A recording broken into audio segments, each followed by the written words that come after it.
All right, so today we're going to dive into something that I think a lot of English learners struggle with. And to be honest, I kind of struggle with it myself sometimes too. It's this whole idea of confidence when speaking English. Oh, yeah. We're going to be looking at this awesome piece called How to Build Confidence When Speaking English. And yeah, we've all heard that practice makes perfect, but Right. I think we can all agree that sometimes it's easier said than done. So let's see if we can dig a little deeper today and come up with some more practical advice. Yeah, absolutely. And I think what's really interesting is that confidence plays a huge role in how others perceive you when you're speaking English. Oh, for sure. Like, even if your grammar isn't perfect, if you project confidence, it can actually make you sound more fluent. Oh, wow, that's so interesting. Yeah, it's almost like a self-fulfilling prophecy. So like faking it until you make it actually works. Exactly. I love it. Yeah. So, okay, let's say you're starting from zero confidence. How do you actually build that up? I mean, the article mentions practicing in a safe environment, which I feel like is pretty standard advice, but what does that actually look like, in real life? Yeah, so it's all about finding those low pressure situations where you can focus on just communicating and not worrying too much about making mistakes. Okay.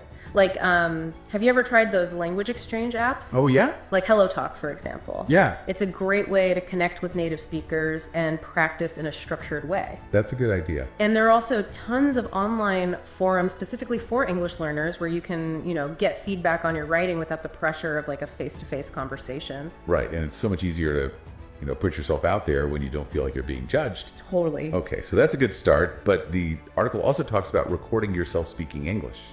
Oh, yeah. Which, I mean, I think it's a great idea in theory, but I know a lot of people who just absolutely cringe at the sound of their own voice. I get that. So is there anything else they can do? Yeah, for sure. If recording isn't your thing, try paying attention to how your body feels when you're speaking. Okay.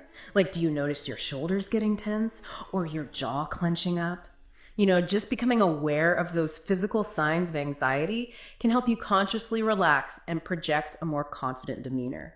That's a really good point because it's not just about the words you're saying, it's also about how you're carrying yourself. Exactly. And speaking of that, the article also mentions the importance of body language, but honestly, some of the tips felt a little generic to me. Like, how can we apply those tips specifically to language learning? Well, imagine you're practicing your English in front of a mirror. Okay. Are you kind of hunched over or are you standing up straight with your shoulders back? Like, Yeah. you own the space. Yeah. It might feel silly at first, but that simple shift in posture can actually make a huge difference in how confident you feel. Wow. So we're like tricking our brains into feeling more confident. Exactly. That's pretty cool. Okay. So another thing the article emphasizes is setting achievable goals, Right. which I love that idea. Yeah. But could it also backfire? Like, could focusing on small wins make someone feel like they're not aiming high enough?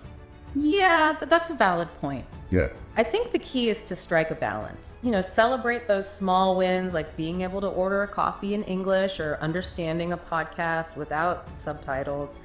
But also have some ambitious long-term goals, Yeah. like maybe giving a presentation in English or having a deep conversation with a native speaker. Right. So it's like having both those short-term and long-term goals keeps you motivated and prevents you from getting complacent. Exactly. Okay. And then finally, there's the classic advice of embracing your mistakes as learning opportunities. Yeah. I feel like we've all heard that a million times. We have. But how can we make it more concrete, actionable? Well, instead of just accepting your mistakes, try to analyze them. Like, keep a language learning journal and write down your errors. Okay. What kind of mistakes are you making? Is it grammar, vocabulary, pronunciation? Once you start to see those patterns, you can really target your practice and make faster progress.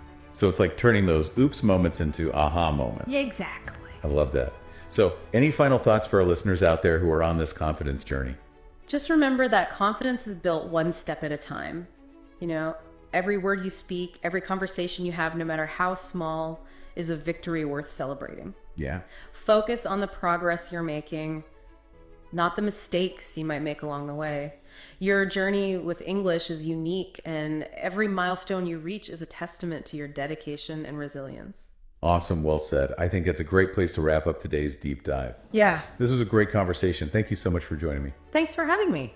And to all of our listeners out there, keep practicing, keep believing in yourselves, and remember every word you speak brings you one step closer to fluency. Absolutely.